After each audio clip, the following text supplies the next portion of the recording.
ಈ ವಿಡಿಯೋದಲ್ಲಿ investment fraud ಹೆಂಗಾಗುತ್ತೆ ಅದು ದೊಡ್ಡ ದೊಡ್ಡ ಕಂಪ್ನಿ ಹೆಸರಲ್ಲಿ ಅಂದ್ಬಿಟ್ಟು ಈ ವಿಡಿಯೋದಲ್ಲಿ ಹೇಳಿದ್ದೀನಿ. ಬಿಡದೆ ಕೊನೆ ತನಕ ನೋಡಿ. ಈ ಫ್ರಾಡ್ ನನ್ನ ಫ್ರೆಂಡಿಗೆ ಆಗಿದ್ದು. ಅವಳು ಇನ್ವೆಸ್ಟ್ಮೆಂಟ್ ಮಾಡಬೇಕು ಅಂತ ನೋಡುವಾಗ IIFL ಕ್ಯಾಪಿಟಲ್ ಅನ್ನೋ ಕಂಪ್ನಿ ಬಗ್ಗೆ ಗೊತ್ತಾಯಿತು. ಆ ಕಂಪ್ನಿ ತುಂಬ ದೊಡ್ಡ ಕಂಪ್ನಿ, ಫೈನಾನ್ಸ್ ಬೇಸ್ಡ್ ಕಂಪ್ನಿ.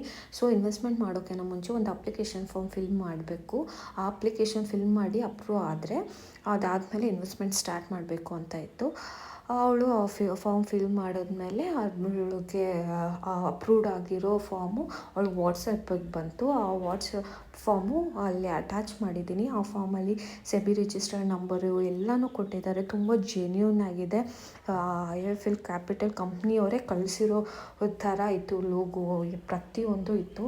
ಆ ಸೆಬಿ ರಿಜಿಸ್ಟರ್ಡ್ ನಂಬರ್ನ ಚೆಕ್ ಮಾಡಿದ್ರೆ ಅದು ರಿಜಿಸ್ಟರ್ಡ್ ಆಗಿರೋದು ಜೆನ್ಯೂನ್ ಆಗಿದೆ ಅನ್ನೋದೇ ತೋರಿಸ್ತು ಗೂಗಲಲ್ಲಿನೂ. ಸೊ ಓಕೆ, ಎಲ್ಲ ಜೆನ್ಯೂನ್ ಇದೆ ಅಂದ್ಬಿಟ್ಟು ಅವಳು ಇನ್ವೆಸ್ಟ್ಮೆಂಟ್ ಸ್ಟಾರ್ಟ್ ಮಾಡಿದ್ಲು. ಅವ್ರದ್ದು ಒಂದು ಆ್ಯಪ್ ಇದೆ IIFL ಕ್ಯಾಪಿಟಲ್ ಅಂತ, ಪ್ಲೇಸ್ಟೋರಿಂದನೇ ಡೌನ್ಲೋಡ್ ಮಾಡಿದ್ದು ಅದು. ಆ ಆ್ಯಪಲ್ಲಿ ಅಮೌಂಟ್ ಡೆಪಾಸಿಟ್ ಮಾಡಬೇಕು. ಡೆಪಾಸಿಟ್ ಮಾಡಿರೋ ಅಮೌಂಟ್ನ ಇನ್ಸ್ಟಿಟ್ಯೂಷ್ನಲ್ ಸ್ಟಾಕ್ ಪರ್ಚೇಸ್ ಮಾಡೋಕ್ಕೆ ಇಲ್ಲ ಸೆಲ್ ಮಾಡೋಕ್ಕೆ ಆ ಅಮೌಂಟ್ನ ಯೂಸ್ ಮಾಡ್ಬೋದು. ಸೊ ಆ ಆ್ಯಪಿಂದ ಆ ಆ್ಯಪಲ್ಲಿ ಸ್ಟಾರ್ಟ್ ಮಾಡಿದ್ಲು ಅವಳು ಇನ್ವೆಸ್ಟ್ಮೆಂಟು. ಸ್ಟಾರ್ಟಿಂಗ್ ಒಂದು 2 ಟೈಮ್ಸ್ ಬಂತು, ಬಟ್ ಆಮೇಲಿಂದ ವಿತ್ಡ್ರಾ ಮಾಡ್ಕೊಳ್ಳೋಕ್ಕೆ ಆಗಲಿಲ್ಲ. ಆ ಆ್ಯಪಲ್ಲೇ ಸ್ಟಕ್ ಆಯಿತು. ಕೇಳಿದ್ರೆ ಏನೇನೋ ರೀಸನ್ಸ್ ಹೇಳಿ ಕೊನೆಗೆ ಅವಳನ್ನೇ ಬ್ಲಾಕ್ ಮಾಡಿಬಿಟ್ರು. ಆ ನಂಬರ್ನೇ ಬ್ಲಾಕ್ ಮಾಡಿಬಿಟ್ರು.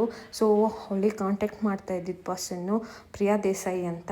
ಇವರೇ ಅಂತ ಅಲ್ಲ, ಬೇರೆ ಬೇರೆ ಹೆಸರಿಂದ ಎಲ್ಲನೂ ಅವರು ಕಾಂಟ್ಯಾಕ್ಟ್ ಮಾಡಿ ಚೀಟ್ ಮಾಡ್ತಾರೆ. ಸೊ ಇನ್ವೆಸ್ಟ್ಮೆಂಟ್ ಮಾಡೋಕ್ಕಿಂತ ಮುಂಚೆ ತುಂಬ ಹುಷಾರಾಗಿರಿ. ಒಂದಲ್ಲ 2 ಸಲ ಯೋಚನೆ ಮಾಡಿ.